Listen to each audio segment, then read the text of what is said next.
आज की कहानी सच्ची मित्रता। स्कूल के चार करीबी दोस्तों की आंखें नम करने वाली कहानी है, जिन्होंने एक ही स्कूल में कक्षा 12वीं तक पढ़ाई की है। उस समय शहर में इकलौता लग्जरी होटल था। कक्षा 12वीं की परीक्षा के बाद उन्होंने तय किया कि हमें उस होटल में जाकर चाय नाश्ता करना चाहिए। उन चारों ने मुश्किल से 40 रुपये जमा किए। रविवार का दिन था और 10:30 बजे वे चारों साइकिल से होटल पहुंचे। सीताराम, जयराम, रामचंद्र और रविशंकर चाय नाश्ता करते हुए बातें करने लगे। उन चारों ने सर्वसम्मति से फैसला किया कि 50 साल बाद हम 1 अप्रैल को इस होटल में फिर मिलेंगे। तब तक हम सबको बहुत मेहनत करनी चाहिए। यह देखना दिलचस्प होगा कि किसकी कितनी प्रगति हुई है। जो दोस्त उस दिन बाद में होटल आएगा उसे उस समय का होटल का बिल देना होगा।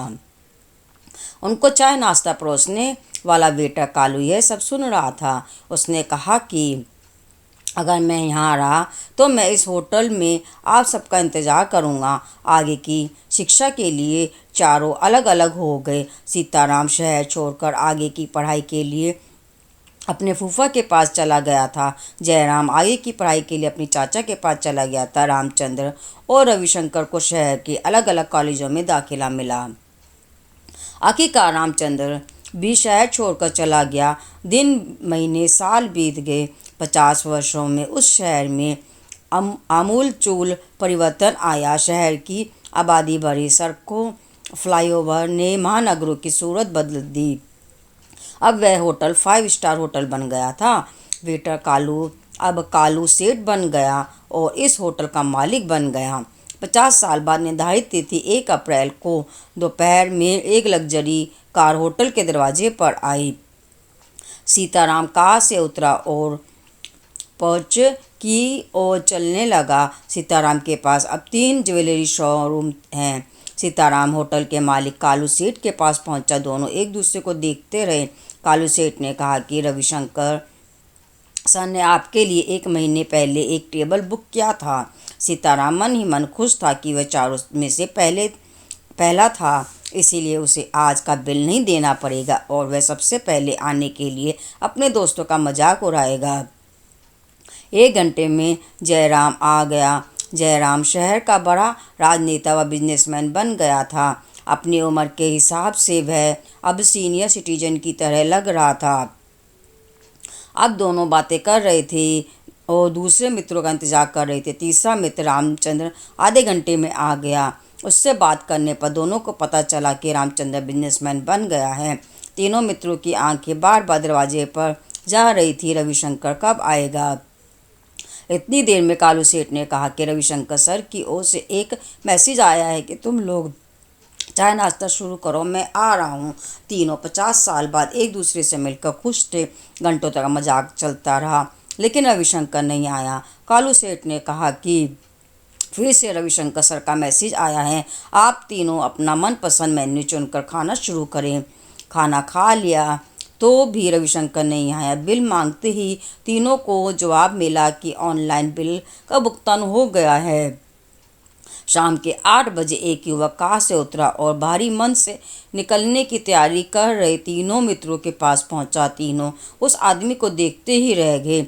युवक कहने लगा, मैं आपके दोस्त का बेटा यशवर्धन हूँ। मेरे पिता का नाम रविशंकर है। पिताजी ने मुझे आज आपके आने के बारे में बताया था। उन्हें इस दिन का इंतजार था, लेकिन पिछले महीने एक गंभीर बीमारी के कारण उनका निधन हो गया।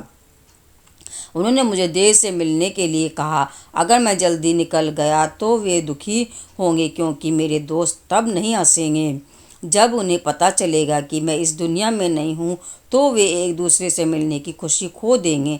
इसलिए उन्होंने मुझे देर से आने का आदेश दिया। उन्होंने मुझे उनकी ओर से आपको गले लगाने के लिए भी कहा। यशवर्धन ने अपने दोनों हाथ फैला दिए। आसपास के लोग उत्सुकता से इस दृश्य को देख रहे थे। उन्हें लगा कि उन्होंने इस युवक को कहीं देखा है। यशवर्धन ने कहा कि मेरे पिता शिक्षक बने और मुझे पढ़ा कर कलेक्ट्रेट बनाया। आज मैं इस शहर का कलेक्टर हूँ।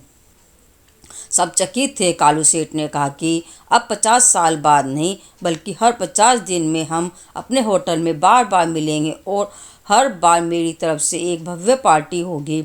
अपने दोस्त मित्रों व सगे संबंधियों से मिलते रहो। अपनों से मिलने के लिए बसों का इंतजार मत करो, जाने कब किसकी बिछड़ने की बारी आ जाए और हमें पता ही ना चले। शायद यही हाल हमारा भी है। हम अपने कुछ दोस्तों को सुप्रभात, शुभ रात्रि आदि का मैसेज भेजकर जिंदा रहने का प्रमाण देते हैं। जिंदगी भी की तरह है, जिसका जब स्टेशन आएगा उतर जाएगा। रह जाती है तो सिर्फ धुंधली सी यादें। परिवार के साथ रहें, जिंदा होने की खुशी महसूस करें। सिर्फ होली या दीपावली के दिन ही नहीं, अन्य सभी अवसरों तथा दिन प्रतिदिन मिलने पर भी गले लगाएं और आपकी मित्रता प्रगाढ़ हो जाएगी। यह थी एक कहानी, सच्ची मित्रता।